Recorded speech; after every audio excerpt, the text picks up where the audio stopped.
Welcome everyone on the panel and those joining us from around the globe for Global Student Chat. Today's topic is the importance of friendships. Let's start with some quick intros. My name is Kabir Gupta. I'm from Ontario, Canada, and I go to Cardinal Carter Catholic High School. My name is Samantha Brown, and I also go to Cardinal Carter Catholic High School, and this is my second year on the chat. Hi, I'm Yohan Ali. I'm a student at the Credence High School in Dubai. This is my first year completing. Hi everyone, I'm Namya Joshi, a grade 12 student from Satpal Middle School in India, and this is my third year at the chat. Looking forward to today's tweet and talk. My name's AJ. This is my first year, and I'm from Wrangell Middle School. Okay, so now that we're done with our intros, a few important reminders. If you have any questions or comments, feel free to send them to us in the chat. Please be mindful and inclusive of your comments as we have viewers ranging in all ages. Be sure to be respectful of varying opinions. I'm now going to pass it right over to Yuhan to discuss our tech talk. If you're watching us on YouTube, you may sign in with a Google account and use the chat to comment or ask a question. If you've got X or Blue Sky, you can follow the hashtag Global Student Chat to read the ideas, thoughts, and questions shared by others. We will be using the Q1A1 format.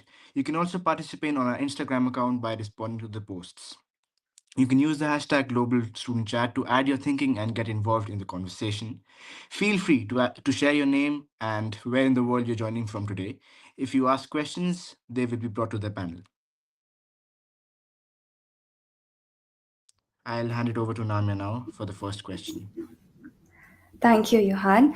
Well, for the first question for today's tweet and talk about the importance of friendship, let's talk about what qualities do you think are the most important in a true friend?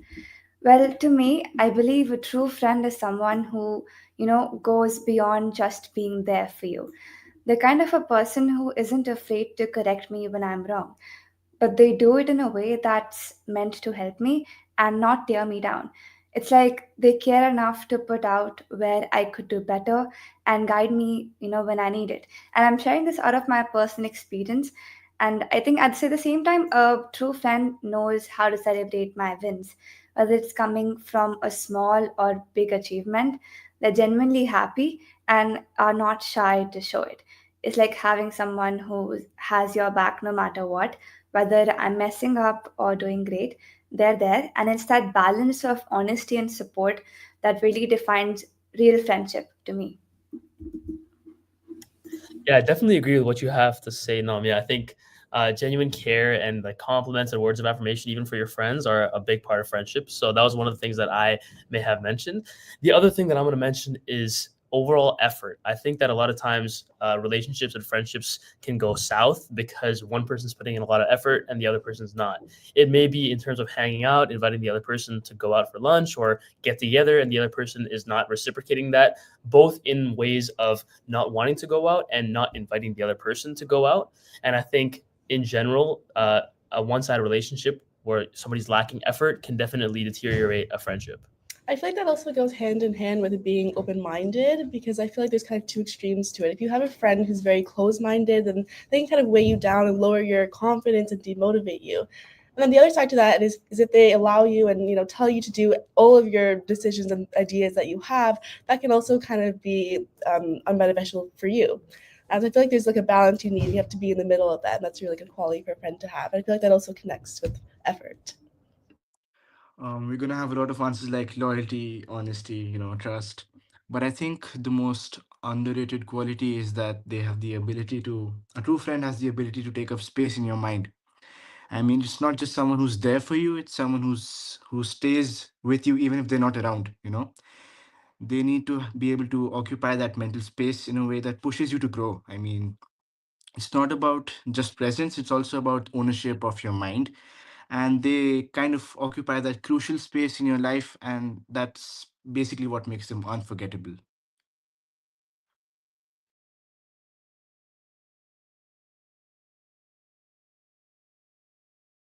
Right, these are some amazing qualities that you all mentioned: honesty, enough effort, being open minded, and of course, taking up the ownership in your mind that you matter to them and it's, likewise for the other person as well. So, the second question we have for today's talk is: what lessons have you learned from friendships over the years? Over the years, I have learned some really important lessons from my friendships, both through the sweet and bitter experiences. About 2 years ago, I had an experience that completely shifted my perspective on what it means to have true friends. It made me, realize that not everyone who seems close to you has best interests at heart. And in a way, I'm grateful to that person for teaching me such a valuable lesson. And I learned that trust is something you cannot give away too easily. I'm not a person who connects too deeply with people easily, but when I do, I'm all in. I fully support that person in their highs and lows. And I've come to appreciate that it's better to have few close friends than to be part of a large group where connections can feel shallow. And most of my friendships are like with a handful of 5 to 6 people. Many of them who are my basketball buddies and also younger to me. Instead of seeking validation, I think in a big crowd, I've realized that it's more fulfilling to surround yourself with a small circle of friends whose company I genuinely enjoy and who value me just as much. So it's really about that quality over quantity when it comes to friendship. And that's something I have been holding close since then. That is definitely something I've learned over the years as well. But I kind of took this question in a different way. I kind of connected to the prior question. So, the biggest lesson that I've learned from friendships over the years is the importance of loyalty. Because in your life, people come and go, but a true friend's loyalty doesn't disappear when their friendship grows. Yeah, and just to second that, I think Namia and Sam pretty much summed up what I was gonna say. I think that you should just feel natural with your friends. You should feel unjudged in a way. It should be an environment where you should feel you have to put effort, but you shouldn't feel afraid to be yourself, afraid to say what you want to say in a good group of friends. Well, what friendship has taught me is that not all good people are good for you because they might not fit you. Someone could be kind, loyal, but that doesn't mean that they have the right energy for you. And sometimes we tend to hold on to people just because we have history with them, even if they don't, any longer align with how we are. The biggest lesson I think is about finding the right people for you at the right time. And growth can also mean outgrowing sometimes, and I think that's fine. Not that I'm saying that you should use people like tissues, but you should be able to strike that sweet spot between, you know outgrowing and maintaining a good association. Make no enemies for yourself. I also took this like the first question, and I was saying that like being able to like trust your friend over the years is a good thing because then you can rely on them in like situations that you need to rely on them for. Yeah, absolutely. Totally agree with all the points that have been mentioned here. Choosing the right person at the right time. Of course, loyalty is the key. Right. So the third question that we have today is, do you need friends to be happy? Why or why not? I think whether or not you need friends to be happy is very subjective, as it varies from person to person. From for some, it could be friends bring a lot of joy into their life. You get to enjoy their company, share laughs, crack jokes, and even create memories together. Having friends around you can give you a sense of belonging, that they're there to support you when you need it. On the other hand, in my opinion, happiness shouldn't be dependent on having friends around all the time. It's important to be comfortable with yourself and finding joy in your own company. Being able to enjoy solitude, I think, can be just as fulfilling. You can still be jovial, pursue your passions, and live a happy life without relying solely on friends. Moreover, family plays a huge role in happiness too. Valuing the time that you spend with your family members and nurturing those relationships can be just as rewarding. So, like, I share a very great bond with my mom and my grandfather, and that doesn't make me feel like I want to be with my friends all the time because I can share a likely bond with them too, where I can be happy and be myself. Ultimately, while friendships can, add color to our life, they can, I think, the happiness from within ourselves, and that is important because we need to find the balance where we're content, whether it's surrounded by friends or we are on our own as well. I agree with what you said there at the end about balance. I do feel like it's important to have and spend time with yourself, with your family, but I also feel like you do need friends to be happy because, well, for example, in COVID, I spent a lot of time with my family, and while that was very nice, I realized just how important it was to seeing my friends, and because it positively impacted my overall well-being. Because having friends adds a different kind of support and joy in your life that even the closest family can't always provide for you.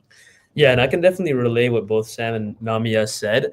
I didn't really think about the idea of family until Namia had mentioned it.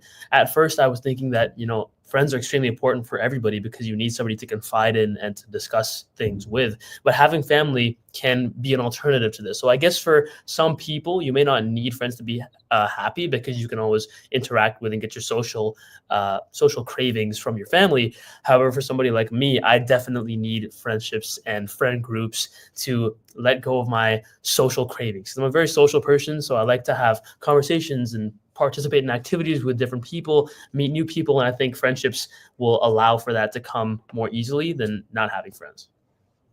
Well, first off, this is, I think, a very subjective question. It depends on person to person. But I agree with Namya. I think we don't need friends to be happy, but then the question you must ask yourself is probably, do you really know who you are without the people who are around you? Because they do reflect how you are internally. A lot of people might chase friendships not just because they crave connection, but because they don't want to just sit by themselves, you know. And true happiness isn't about having friends, it's also about having a strong sense of self, like Namya said. And the healthiest friendships would probably be when you don't really just need them, but also you choose them.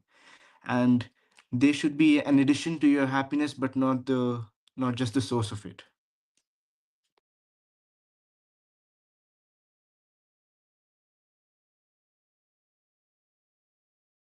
Amazing thoughts shared here. Absolutely loving today's discussion. Well, coming to the fourth question for the day is, do you think that friendships change as we age, and in what ways?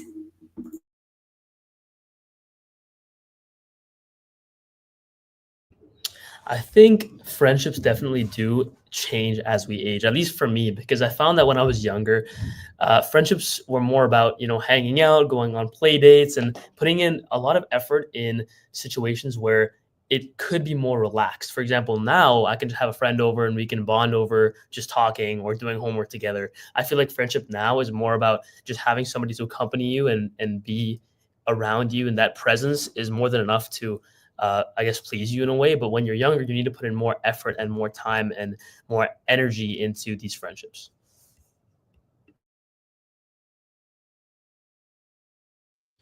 Well, I think apart from changing, the biggest change in friendships is that they get filtered, you know. When we're younger, as Kabir said, it's about a bit more about accessibility, who's fun, who shares our interests. They tend to be our friends. But then as we grow, I think just by nature, life tends to filter out people who aren't truly aligned with us. And the friendships that survive, kind of like just on convenience, don't they don't last. And your friendships are now more based on depth. So you start prioritizing people who don't just make you laugh, but also people who make you think, who bring peace instead of drama. Although drama is a bit nice once in a while, but as Namya said, it's not just about quantity, it's more about quality, and it's about who still fits when filters in life like distance, struggles, growth. When you bring all of that into account, it's about who still lasts with you. Absolutely, I totally agree with that, Johan. Thank you so much for sharing all your thoughts. Right, so to our last question for today's chat, can you think of a fictional TV, book, or movie on friendship that's had a significant impact on you? Well, it reminds me of the very famous movie in India, that's Three Idiots. And, it has a very impactful connective friendship that has been shown. It's basically about the bond between three main characters, and it shows about what makes the relationship so memorable is how they support each other through life's toughest challenges, not just academically but also emotionally. There's a main character called Rancho, and he is constantly encouraging his friends to follow their passion rather than societal expectations. The second character, Farhan, who dreams of being a wildlife photographer, but is trapped in the pursuit of getting an engineering degree. He, still with the help of Rancho, gets the courage to stand up to his father that he wants to do what is his passion. Similarly, the third friend is Raju, who struggles under the pressure to succeed for his family, but is pulled out of the mental and emotional slump by his friends. So I believe what stands out is the selflessness and unwavering loyalty that these three share. So even when they have faced personal challenges, they put each other's well-being first. And I think that's what friendship teaches us with their story: the importance of chasing our dreams, staying true to ourselves, and most importantly, being there in times of need for the people who matter to us.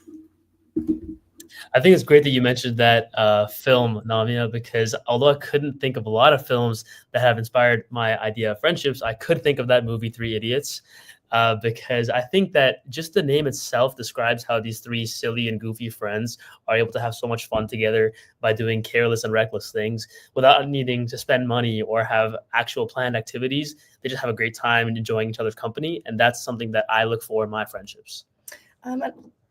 A fictional movie, or sorry, a series that I actually thought of was Gilmore Girls. I watched it with my mom, and it's kind of stuck in my mind for a very long time. I know that Lorelai and Rory aren't friends, but their family relationship feels like a true friendship because they have open modes of communication. They speak with each other. They can talk about anything they want. They can be silly. They can be serious. They can have deep conversations. And all in all, whenever they get into an altercation, they always make up in the end. And I feel like that's can be related to even friendships, because a true friendship, if you get into altercation, you get into a fight, you don't talk for a long period of time, you can always reconnect with them when you see them in person.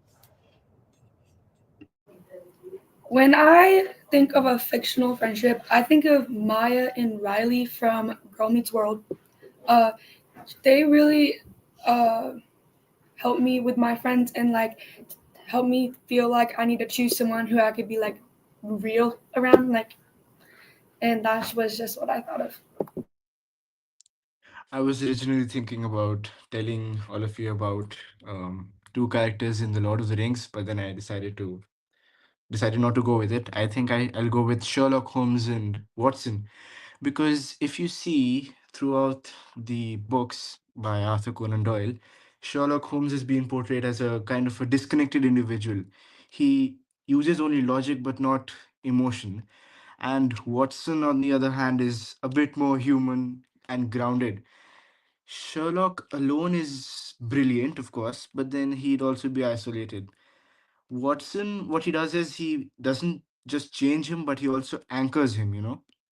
So that kind of a friendship shows that people who help you the most sometimes might not be the most like you, but then they can fill gaps that you might not have known that you had. Absolutely. I think we've had a really great discussion today on the importance of friendship and what we think matters to us when we look for good friends. So why not share like a personal like shout out to a friend of ours who's made us feel great? Like if I could talk about mine, well, I've had a really great friend. Like she went to Australia when I was in about to go in grade 12, and I really like cried a day before she was leaving. But then we were not like it's not like we were not in touch. We kept on speaking to each other. Now she's back. So I think when I talked about a friend who always lets me know where I'm wrong and where I can do better, I think I would give that title to her, and I always thank her for doing that. And I think like I said, I don't have that many of true friends, but I consider her as the one that I have really grateful for, and I believe I will be in the future years as well. A true friend that I'm thinking of, we met when I was in my mom's stomach still. So that's how deep our friendship goes and how prolonged it's been. But we can go years without seeing each other. Then I'll just pop by or he'll pop by after a long period of time, and we can keep conversation going. We can catch up, and I feel like that's what a true friend is. When you can go a long period of time without seeing each other and still have that connection. Yeah, for me, I was gonna say my buddy Steven is one of my closest friends, and the reason we're so close is because we can hang out and have such a great time doing the most simple things. For example, whenever we our ideal day of going out, maybe just going to the gym together and making dinner together, or just going for a swim at his house. Simple things like that, we can have such a great time, and that's what makes it such a simple and great friendship. Well, a friendship I cherish is one with one of the boys, you know. Um, the reason I like him so much is because he's got that what do you say, situational comedy, you know. It's not like he tells us rehearsed jokes. He's able to build on the situation. And otherwise too, he's a pretty sweet guy. And I mean, yeah, that's what makes him so special to me, although it's not deep. When I think of a true friend, I think of Charlie. I met her when I first moved here in first grade, and she just like really impacted my life since then. Amazing. I mean, I think we've had a great discussion. I think I've said that a lot of times, but I like really like today's topic and talking about it. I feel really good speaking about it. So I think it's time to end today's discussion, and reminds me of a quote. If anybody wants to add before we leave, uh, okay. I think we summed it all up for the day. Yep, absolutely. Reminds me of a quote that I had read a few months ago. Like many people walk in and out of your life, but only true friends leave footprints in your hearts. So thank everyone for joining us today. And please keep the conversation going by answering our slow chat for the rest of the month. Be sure to use the hashtag Global Student Chat, hashtag so our team can interact with you. We're always looking for guests to join us on the panel and for topic new ideas as well. Reach out to us if you're interested. Please follow us and connect us with our social media. Website globaledsschat.com, X formerly Twitter at the Global Student Chat, Instagram at the Global Student Chat. All of our live chats are available on our YouTube channel. Thank you again for joining us, and we hope to see you next month on March 18th at 1 p.m. EST. And we'll be talking about how our lives have been shaped by sports. Thank you and see you.